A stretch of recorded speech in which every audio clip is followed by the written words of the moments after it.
कहां गई अर्चना? 7 दिन गुजर चुके हैं, लेकिन अब तक अर्चना के बारे में कोई सुराग हासिल नहीं हुआ। न परिजन न पुलिस, किसी के पास कोई जवाब नहीं। आखिर इंदौर से निकली कटनी क्यों नहीं पहुंची?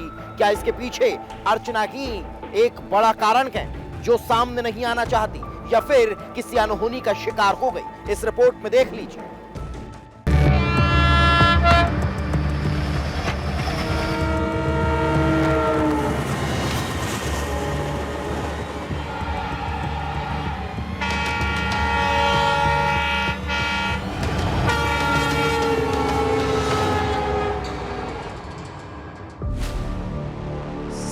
से जारी है अर्चना की तलाश। आखिर कब लगेगा अर्चना का सुराग? कहां गायब हो गई अर्चना तिवारी?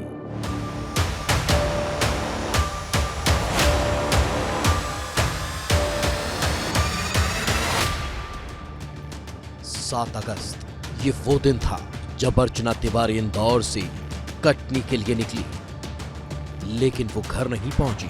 7 दिन बीत चुके हैं, लेकिन सवाल अभी भी जस का तस बना हुआ है कि आखिर अर्चना तिवारी गई तो गई कहां? क्या आसमान निकल गया या फिर जमीन खा गई? आखिर ऐसा क्या हुआ कि अर्चना का अभी तक कोई सुराग हासिल नहीं हुआ? आखिर तमाम स्टेशंस के हाईटेक सीसीटीवी कैमरों में अर्चना की तस्वीर कैद क्यों नहीं हुई? जीआरपी के साथ स्थानीय पुलिस जगह जगह खाक छान रही है, फिर अर्चना के बारे में कोई पुख्ता जानकारी क्यों नहीं मिली? वक्त बीत रहा है, सवाल बढ़ते जा रहे हैं और बढ़ रही है परिवार की धड़कनें, क्योंकि परिवार को अब किसी अनहोनी का भी डर सताने लगा। मैम, बहुत डर लग रहा है। हमारी बहन है, हमको कैसा लग रहा है हम लोग ही जानते हैं। अभी तक कोई भी कुछ सुराग नहीं मिल पा रहा। क्या बताएं आप इनसे? हम लोग लगे हुए हाथ जोड़कर कितनी जल्दी मिल जाए बस। कटनी, इटारसी, नर्मदापुरम जाकर अपनी बहन की तलाश करने वाले भाइयों की हिम्मत अब जवाब देने लगी है, टूटने लगी है। उनके आंखों के आंसू बताते हैं कि अब सब्र का बांध टूट चुका है। मैम, बहन है हमारी, हम अब क्या बोलें, क्या बोल सकते हैं? अब लगे हुए हैं बस। किसी ने कुछ अपडेट ऐसा नहीं दे पा रही। परिवार का कहना है कि अर्चना तिवारी होनहार है। वो तमाम बातों से अलग सिर्फ अपनी पढ़ाई पर फोकस करती थी। ये समझ नहीं आ रहा कि उसके साथ हुआ क्या है। परिवार परेशान है। पुलिस भरोसा दिला रही है कि जल्द ही अर्चना को ढूंढ निकालेंगे, लेकिन अब तक उनके पास कोई ठोस जानकारी तक नहीं। हमारी बहन बहुत सही थी। वो LLM कर रही थी, हाई कोर्ट में 1 साल से प्रैक्टिशनर थी, सिविल जज की तैयारी कर रही थी। आज तक उसका कभी कुछ भी ऐसा नहीं था। वो जाती थी, आती थी। हमारी बाकी बहनें भी बहुत अलग अलग जगह पढ़ रही हैं। सब लोग अच्छे लोग, सब लोग हैं। अर्चना तिवारी के गायब होने के बाद तरह तरह के दावे और बातें सामने आ रही है।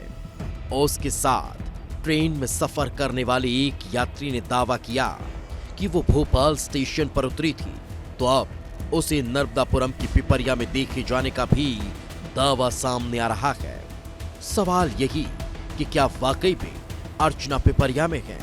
अगर वो भोपाल स्टेशन पर उतरी तो पिपरिया कैसे पहुंची? जब उसे पिपरिया ही जाना था तो फिर भोपाल में क्यों उतरी? या फिर वो ट्रेन से ही पिपरिया पहुंची है? सवाल ये भी है कि आखिर वो पिपरिया क्यों गई? क्या वो यहां से पचमढ़ी जाने के लिए पिपरिया पहुंची थी? सवाल कई हैं जिनके जवाब न तो अभी तक पुलिस के पास और न ही परिवार के पास है। उन्हें काम हम ढूंढ रहे हैं, क्लू नहीं मिल रहा है, इसीलिए थोड़ा सा परेशान है। लोग ढूंढ रहे हैं।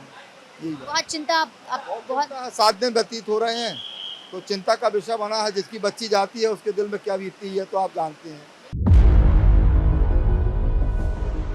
इधर भोपाल जीआरपी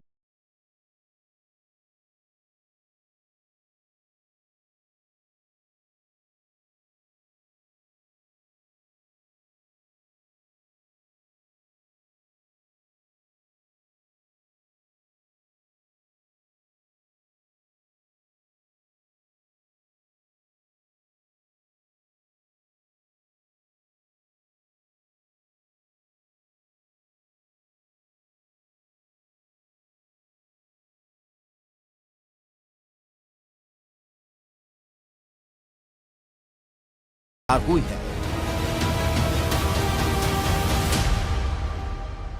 जीआरपी थाने में पूरा परिवार पहुंचा है और लगातार इस बात को लेकर एसपी से बात भी कर रहे हैं, अधिकारियों से लगातार बातचीत भी हो रही है। लेकिन सबसे बड़ी चिंता की बात यह है कि 1 हफ्ता हो चुका है लेकिन अब तक अर्चना तिवारी का कोई सुराग नहीं मिला है और लगातार ये कहा जा रहा है कि टीमें सर्चिंग कर रही हैं, सर्चिंग में जुटी हुई हैं, लेकिन अब तक परिजनों की जो चिंता है वो लगातार और ज्यादा बढ़ती हुई नजर आ रही है। इसीलिए आप देखिए कि आज पूरा परिवार, जो पूरे भाई हैं, बड़े पिताजी हैं, वो सब यहाँ पर डेरा डाले हुए हैं और अब उनका यही कहना है कि अब यहाँ से तभी जाएंगे जब कोई सुराग मिलेगा या फिर अर्चना तिवारी के बारे में कोई बड़ी जानकारी मिलती है।